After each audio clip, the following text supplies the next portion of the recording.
اعوذ باللہ من الشیطان الرجیم، بسم اللہ الرحمن الرحیم۔ تمام سننے والوں پر اللہ کی رحمتیں اور سلامتیاں نازل ہوں۔ سامعین اکرام، رمضان کا افضل مہینہ ہے، برکتوں والا مہینہ ہے۔ قرآن مجید رمضان المبارک میں نازل ہوا۔ قرآن مجید میں تمام امت مسلمہ کے لیے شفا ہے اور ہدایت ہے اور نجات کا ذریعہ ہے۔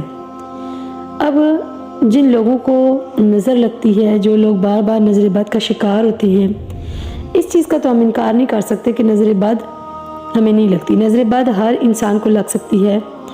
نظر بد ایسی چیز ہے کہ اونٹ کو ہانڈی میں لے آتی ہے۔ نظر بد سے پتھر پھٹ کر ریزہ ریزہ ہو جاتے ہیں۔ تو اس نظر سے بچنے کے لیے ہمیں قرآنی آیات کون سی پڑھنی چاہیے، ایسا کیا عمل کرنا چاہیے؟ تو آج کے دن قرآن مجید کے اندر اللہ رب العزت نے ہمیں نبی صلی اللہ علیہ وسلم نے یہ خوبصورت آیات ربانی کے متعلق بتایا کہ جو کوئی سورہ قلم کی آخری 2 آیات کا ورد کرے رمضان المبارک کے آج کے دن، تو اللہ تعالیٰ ضرور ایسے مریضوں کو نظر بد سے نجات عطا فرمائے گا، اور جو نظر کا شکار ہو چکے ہیں اللہ ان کو شفا عطا فرمائے گا۔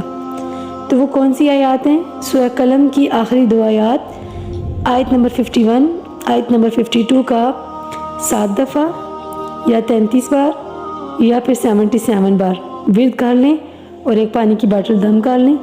پھر وہ پانی ایسے مریضوں کو پلائیں جو نظر بد کا شکار ہو چکے ہیں، یا جن کو نظر لگنے کا اندیشہ ہو، یا جن کو بار بار نظر لگتی ہو۔ اللہ پاک سے دعا ہے کہ ہمیں یہ عمل کرنے کی توفیق عطا فرمائے۔ اس عمل کو خود بھی کریں اور دوسرے لوگوں تک بھی پہنچائیں۔ اللہ رب العزت ہمیں قرآن مجید سے شفا حاصل کرنے کی توفیق عطا فرمائے۔ آمین یا رب العالمین۔